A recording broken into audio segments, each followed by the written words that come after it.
అందరికీ నమస్కారం. Welcome to Sai competitive academy YouTube channel. So మరి ఈ వీడియోలో వచ్చేసి మనం ఆర్ఆర్బీ ఎన్టీపీసీ 20 జనవరి ఫస్ట్ షిఫ్ట్లో ఆడినటువంటి మ్యాథ్స్ క్వశ్చన్స్ అయితే చూద్దాం. సో అన్ని కూడా 100% రియల్ క్వశ్చన్స్, మాక్సిమం 95% క్వశ్చన్స్ అనేవి రియల్ క్వశ్చన్స్ ఉన్నాయి. సో కాబట్టి ఈ యొక్క సేమ్ ఇలాంటి మోడల్సే మోస్ట్ రిపీట్ అవుతూనే ఉన్నాయి, సేమ్ క్వశ్చన్సే. కాబట్టి ఈ యొక్క షిఫ్ట్ చూసా కూడా మీరు నెక్స్ట్ షిఫ్ట్లో ఇలాంటి క్వశ్చన్స్ వస్తాయనేది ఎక్స్పెక్ట్ చేయొచ్చు. ముఖ్యంగా రేషనల్ నెంబర్ సంబంధించి 3 నుంచి 4 ప్రశ్నలు వస్తున్నాయి. చాలా జాగ్రత్తగా గమనించండి నెంబర్ సిస్టంలో. సో అది ఫస్ట్ క్వశ్చన్ చూడండి. ఇక్కడ ఏమి ఇచ్చారంటే √13 + √11 హోల్ స్క్వేర్ అంటే రేషనల్ అవుతుంది, రేషనల్ నెంబర్ అవుతుంది అంటూ అడుగుతున్నాడు. సో ఇక్కడ చూసుకుంటే a+b హోల్ స్క్వేర్ ఫామ్లో ఉంది. సో మనకి a+b హోల్ స్క్వేర్ ఫామ్లో ఏంటి, a² + b² + 2ab. సో అప్పుడు ఏమవుతుంది 3 + 11 + a² + b² + 2 √3 × √11 అవుతుంది. √3 × √11 అంటే √a × √b ఏం రాయొచ్చండి, √ab అని రాయొచ్చు కదా డైరెక్ట్గా, అంటే 2√33 అవుతుంది. సో ఇక్కడ ఏంటి 14 + 2 √3. సో ఒక రేషనల్ నెంబర్కి ఒక ఇరేషనల్ నెంబర్ యాడ్ చేసినప్పుడు అది ఏమవుతుంది, ఆటోమేటిక్గా ఇరేషనల్ నెంబర్ అవుతుంది కదా. సో కాబట్టి ఆన్సర్ ఏంటంటే ఇరేషనల్ నెంబర్ అంటే ఆన్సర్. సో ఇది క్విక్ రివిజన్ లాగా చెప్పేస్తాను. నెక్స్ట్ వచ్చేసి 0.23 బార్ అనేటువంటిది మనం ఎలా రాయొచ్చు అనేటువంటిది. సో మనకు తెలుసు బార్ ఉన్నప్పుడు ఏం చేయాలి, సో టోటల్ నెంబర్ రాసేసి బార్ లేని సంఖ్యలను తీసేయాలి. సో ఇక్కడ టోటల్ నెంబర్ 23. సో బార్ లేని అంటే 0 తీసేసిన 23 వస్తుంది కాబట్టి తర్వాత కింద బార్ ఎన్ని సంఖ్యల పైన అయితే ఉంటుందో అన్ని 9 పెట్టుకోవాలి. సో అది కాబట్టి 23/99 అంటే దీనికి ఆన్సర్ అవుతుంది. నెక్స్ట్ వచ్చేసి హెచ్సిఎఫ్ రిలేటెడ్గా ఈ విధంగా క్వశ్చన్ అడిగాడు. సో మరి 51, 85 యొక్క హెచ్సిఎఫ్ ఏదైతే ఉంటుందో అది 51m - 85 అంట. అయితే దా యొక్క m వాల్యూ కనుక్కోమంటున్నాడు.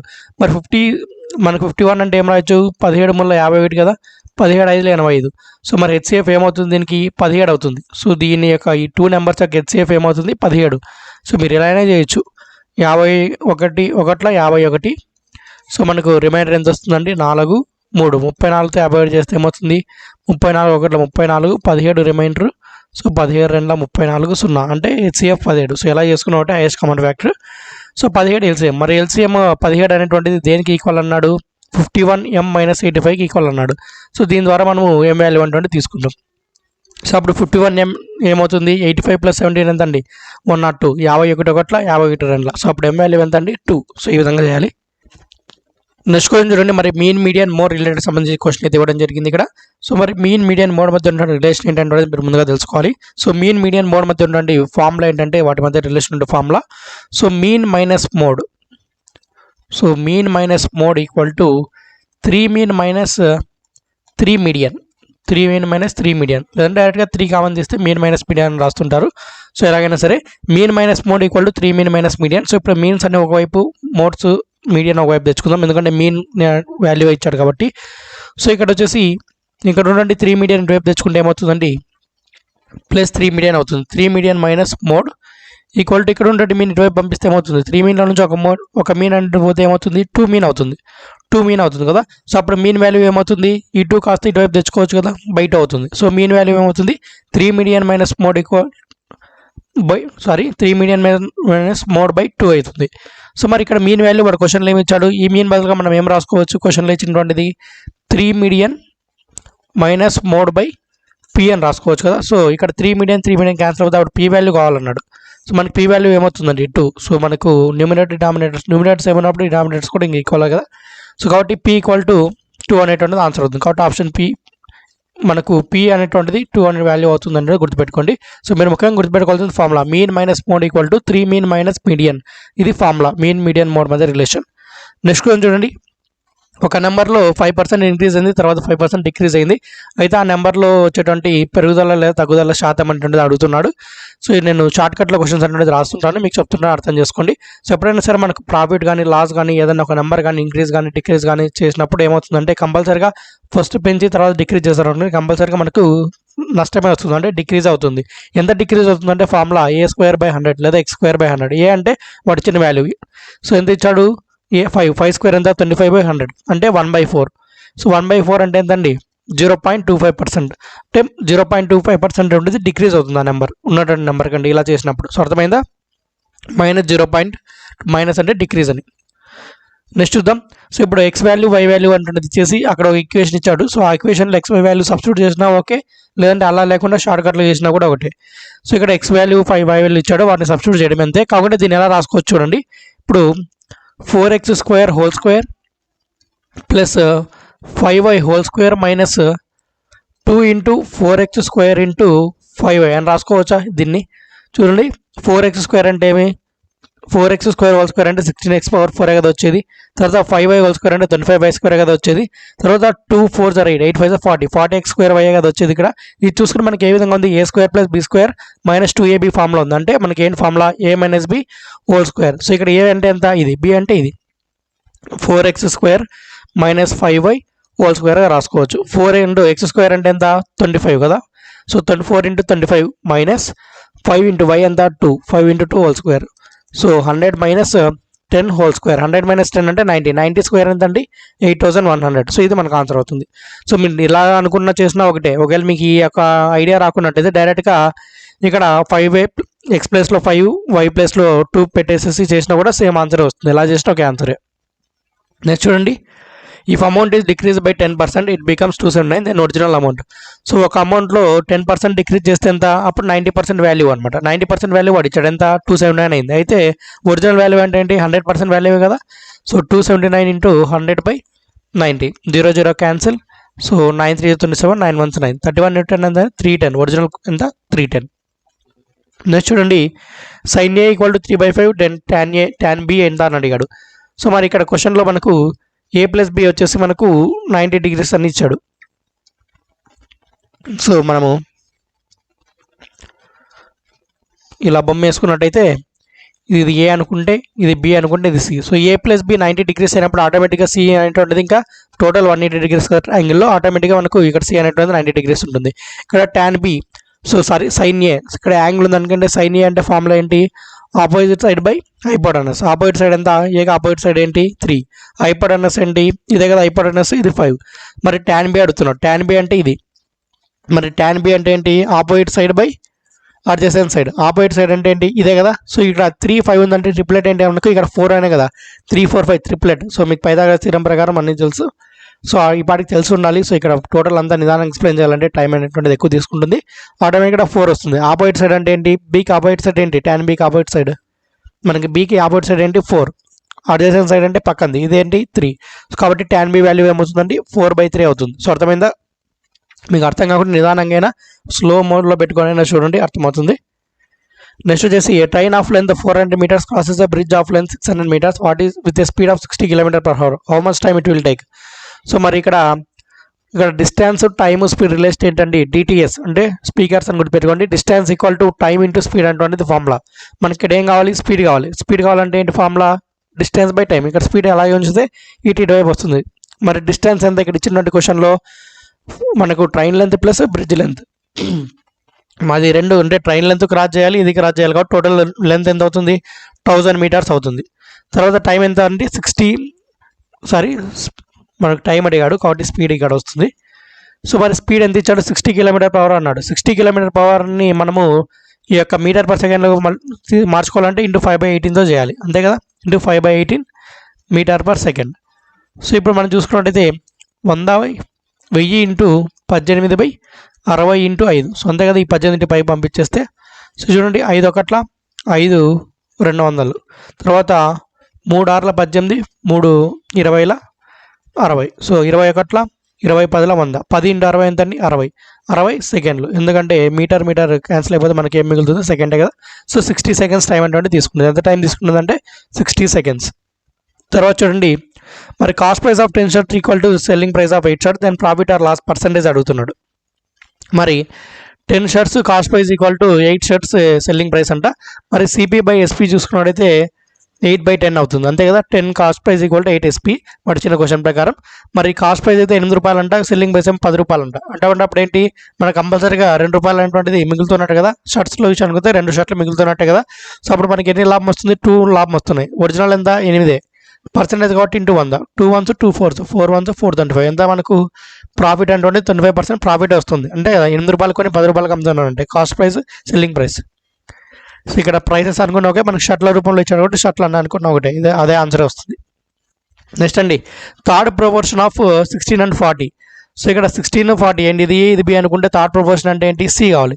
సో మరి సి కావాలంటే A is to B proportional to B is to C అనేది తీసుకున్నట్టయితే మనకి ఏమవుతుంది, AC equal to B square అవుతుంది. సో అదే కదా మనకు ఫార్ములా. సో మరి థర్డ్ ప్రొపోర్షన్ అంటే సి కావాలి. సి అంటే ఏంటి మనకు బీ స్క్వేర్ బై అనేటువంటిది ఫార్ములా. బి అంటే ఏంటి ఇక్కడ 40 స్క్వేర్ అంటే ఏంటి 1600, ఏ అంటే 16 వన్స్ 1600. సో మనకు సి వాల్యూ ఏంటి 100. సి అంటే కదా థర్డ్ ప్రొపోర్షన్. సో అది అనమాట. సో మనకు ఏసీ ఇంటూ బీబీ. సో ఇది మనకు యాక్చువల్గా అయితే రేషియోలో రాసుకున్నప్పుడు సో మామూలుగా ఏబిసిడి అనేటువంటి ఉంది, ఏడి ఈక్వల్ టు బీసీ అని రాసుకుంటాం. సో అలా అదేవిధంగా ఇక్కడ AC equal to B square, ఎందుకంటే 2 బీలే వస్తాయి, ఎందుకంటే థర్డ్ ప్రొపోర్షన్ అడుగుతున్నారు కాబట్టి. సో 2 బీలు రాసుకుంటాం మనము. సో డైరెక్ట్ ఫార్ములాస్ ఇవన్నీ కూడా మీరు చదువుకొని ఉండాలి. నెక్స్ట్ అండి 1 + cot 75 × tan 15 వాల్యూ అడుగుతున్నాడు. సో 1 + cot 75 మనం ఏం రాసుకోవచ్చు, cot 90 - 15 degrees రాసుకోవచ్చా, sorry cot 90 - 15 degrees రాసుకోవచ్చు కదా, ఇంటూ tan 15. సారీ అండి ఇక్కడ క్వశ్చన్లో కాట్ కాదు, ఇక్కడ ట్యాన్ ఇచ్చాడు.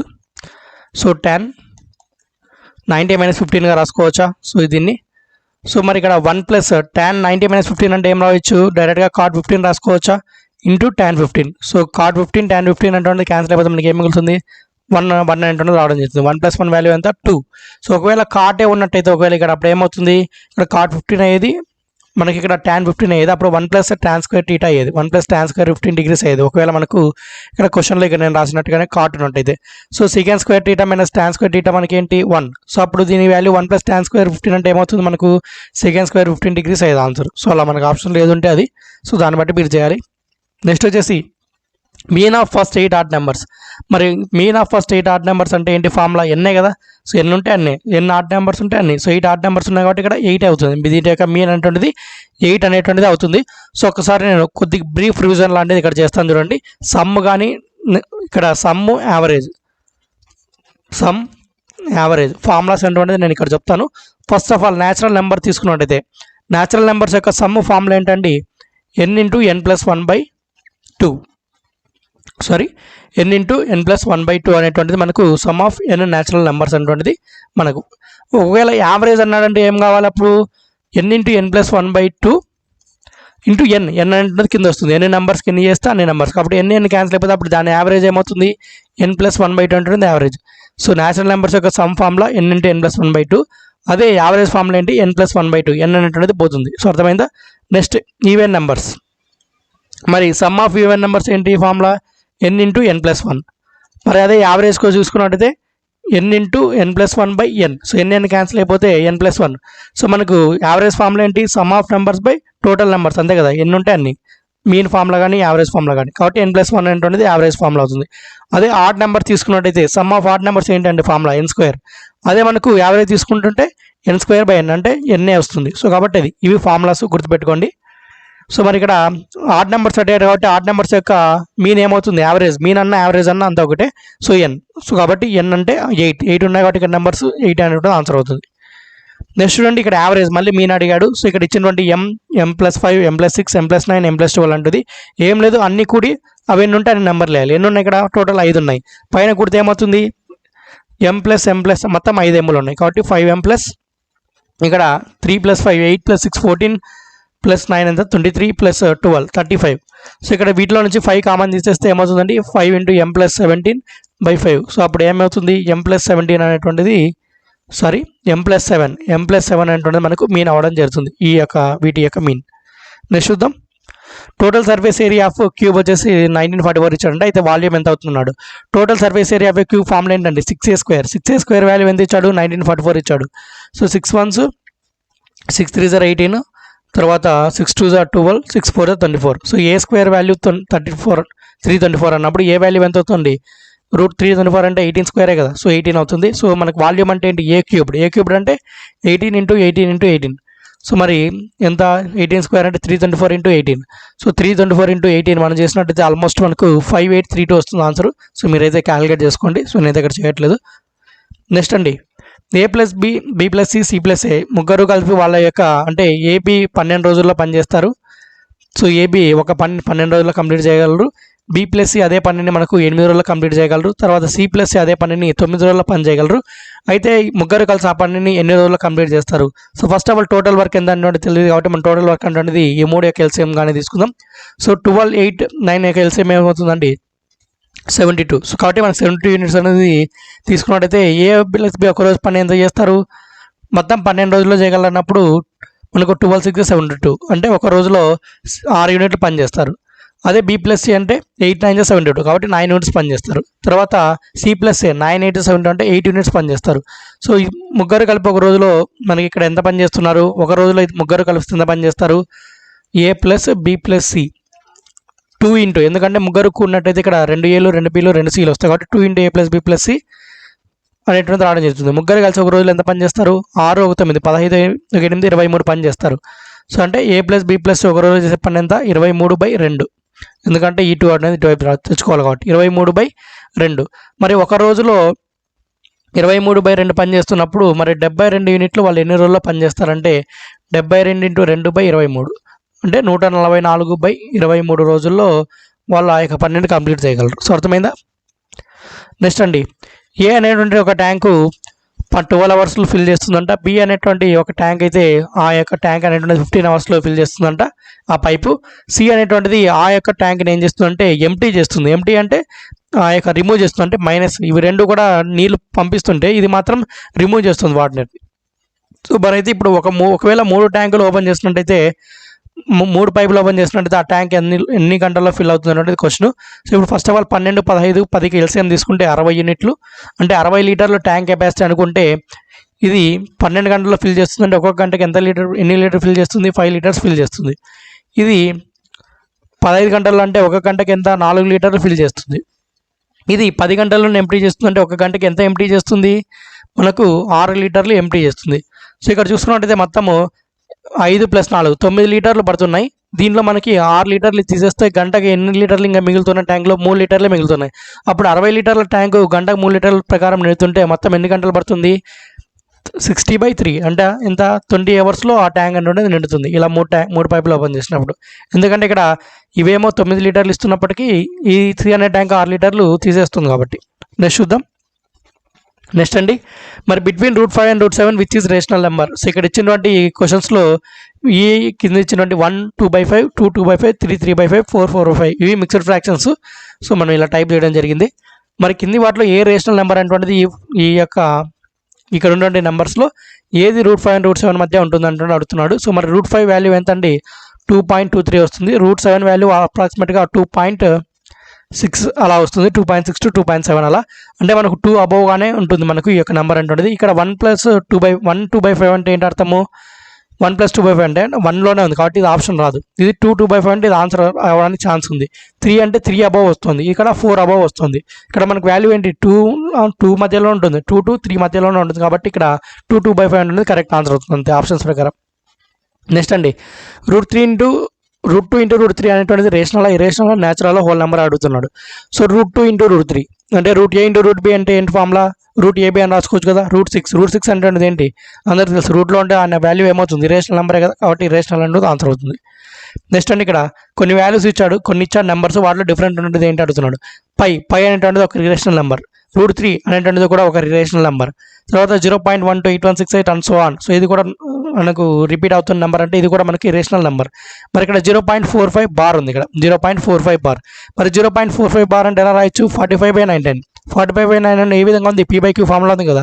p/q ఫార్మ్ అంటే ఏంటి, అది ఒక రేషనల్ నెంబర్, ఏంటి అకర్ణీయ సంఖ్య p/q ఫార్ములా ఉంటాయి కాబట్టి ఇది ఈ 3 కూడా రేషనల్ నెంబర్స్, ఇది మాత్రం రేషనల్ నెంబర్ కాబట్టి మనకు ఇది కరెక్ట్ ఆన్సర్ అవుతుంది. డిఫరెంట్ ఉన్నది ఏంటంటే 0.45 బార్. నెక్స్ట్ వచ్చేసి మనకు బార్ గ్రాఫ్ కానీ లేదంటే పై చార్ట్ లాంటి రూపంలో ఇచ్చేసాడు. మనకు subjects pass percentage fail percentage ఇచ్చేసి దాని మీద క్వశ్చన్స్ అయితే అడగడం జరిగింది. సో మనకు అది డేకి సంబంధించిన క్వశ్చన్ అయితే. నెక్స్ట్ టైమ్ అండ్ వర్క్ విషయాన్ని చూసుకున్నట్టయితే 12 మంది వ్యక్తులు ఒక పనిని 8 రోజుల్లో కంప్లీట్ చేయగలంట. అంటే మనకు టోటల్ వర్క్ ఎంత అనుకుందాం, అప్పుడు 96 యూనిట్లు అనుకుందాం. ఒక వ్యక్తి రోజుకు 1 యూనిట్ పని చేస్తే మనకి 8 రోజులకి 8 యూనిట్లు పని చేస్తాడు. అలా 12 మంది 96 యూనిట్ల పని కంప్లీట్ చేయగలరు.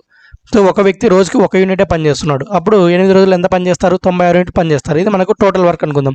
ఇప్పుడు ఏం చేస్తారంటే వీళ్ళు 3 రోజులు పని చేస్తారు. ఇప్పుడు 12 మంది 3 రోజులు పని చేస్తారంటే ఎంత పని చేసినట్టు, 36 పని చేసినట్టు. ఇంకెంత మిగిలింది, 60 పని మిగిలింది.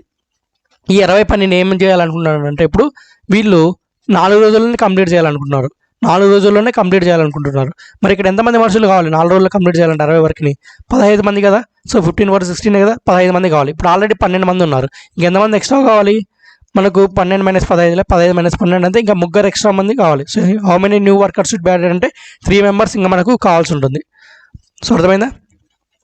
నెక్స్ట్ అండి 3/8 after which decimal place it is normal.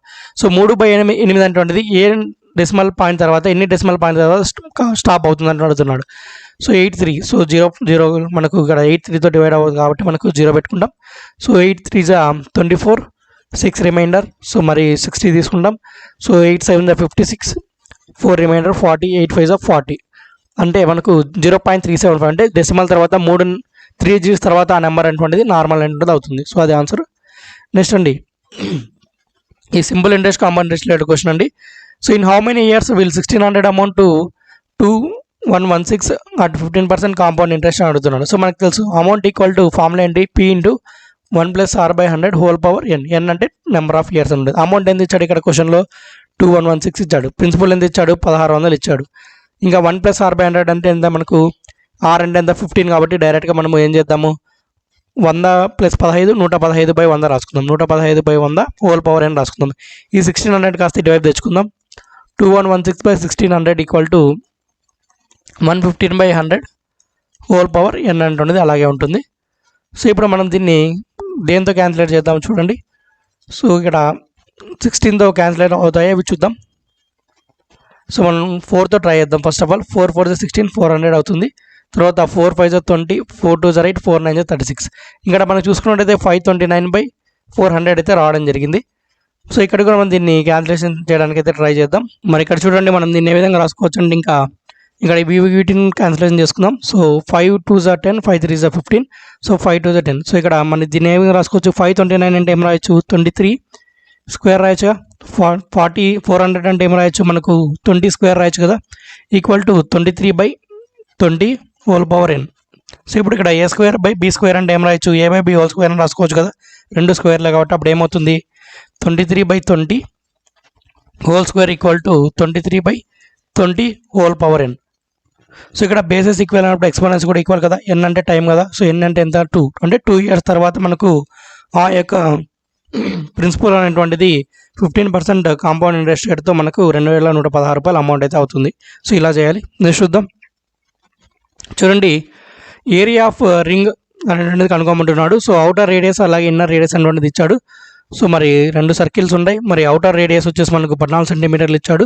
So inner radius వచ్చేసి 7 సెంటీమీటర్స్ ఇచ్చాడు. మనకి ఫార్ములా ఏంటంటే మనకు π × r² - r² కదా. సో ఇలాంటి క్వశ్చన్స్ ఇచ్చినప్పుడు మన ఫార్ములా π × r² - r² లేదంటే π × r + r × r - r. So r అంటే ఇది అవుటర్ రేడియస్, ఇది స్మాల్ r అంటే ఇన్నర్ రేడియస్, క్యాపిటల్ R అంటే అవుటర్ రేడియస్, స్మాల్ r అంటే ఇన్నర్ రేడియస్. a² - b² అంటే a + b × a - b అయినా రాసుకోవచ్చు కదా. సో అది సో π వాల్యూ ఎంత డైరెక్ట్ రాసేద్దాం 22/7. r + r అంటే 14 + 7 ఎంత అండి 21 ఇంటూ తర్వాత r - r అంటే 14 - 7 ఎంత 7. సో 7 7 క్యాన్సిల్ అయిపోతే 22 × 21. సో 21 × 2 ఎంత అండి 42. 21 × 2 42 + 4 46 అంటే 462 అనేటువంటిది మనకు ఆన్సర్ అవుతుంది. సో ఏరియా ఎంత అంటే మనకు 462 సెంటీమీటర్ స్క్వేర్. సో వాడు ఏ యూనిట్స్ ఇస్తే అది. సో మనకి ఇలా అయితే దీన్ని అయితే సాల్వ్ చేయాలి. సో నెక్స్ట్ క్వశ్చన్ అయితే చూద్దాం. చూడండి ఇది కూడా R score 12 marks more than M and maximum marks are 200. R gets 54%, then M get. So R score వచ్చేసి ఏమంటున్నాడు M కంటే 12 మార్క్స్ ఎక్కువ అంటున్నాడు. అంటే R score ఎంత M కంటే 12 మార్క్స్ ఎక్కువ. M + 12 = R మార్క్స్ సమానం. మరి ఆ యొక్క పరీక్షలో మ్యాక్సిమం మార్క్స్ 200 అంట.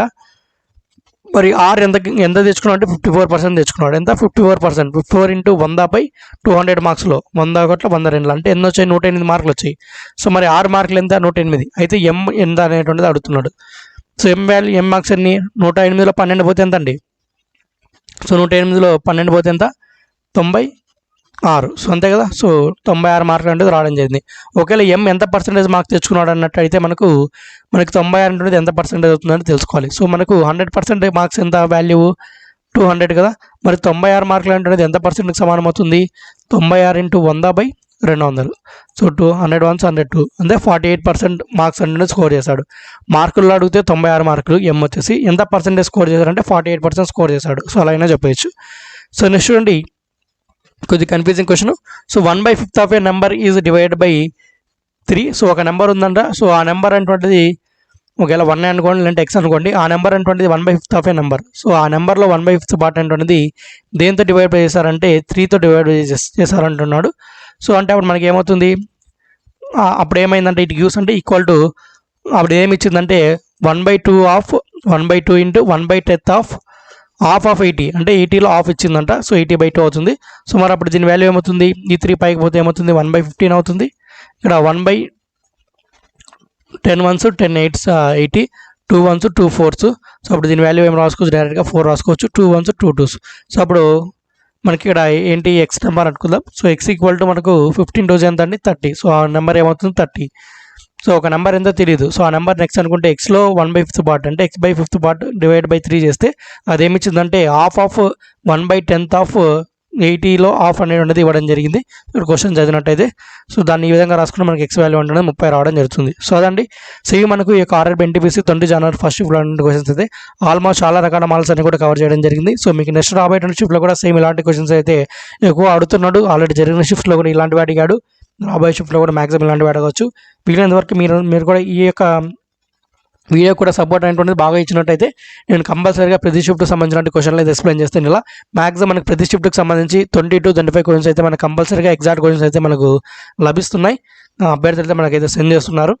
కాబట్టి మీరు ఏం చేయాలంటే, మీరు ఈ వీడియోకి సపోర్ట్ ఇస్తే మీకు అన్ని షిఫ్ట్లకు సంబంధించి ఇలా ఎక్స్ప్లెనేషన్ అయితే వస్తుంది. సో సపోర్ట్ లేనప్పుడు మేము కూడా ఏం చేయలేం, కాబట్టి మేము కూడా వీడియోస్ అయితే చేయడానికి అయితే కుదరనేటువంటిదే చెప్పొచ్చు. సో మీ నుంచి సపోర్ట్ వస్తే కంపల్సరీగా మీకు ఫ్రీగానే వీడియోస్ అనేది ప్రొవైడ్ చేయడం జరుగుతుంది. సో మరి వీడియో వస్తే తప్పకుండా లైక్ చేయండి, మిత్రులకి అయితే షేర్ చేయండి. ఇలాంటి మరిన్ని వీడియోస్తో మళ్ళీ కలుద్దాం. అంతవరకు సెలవు. జై హింద్.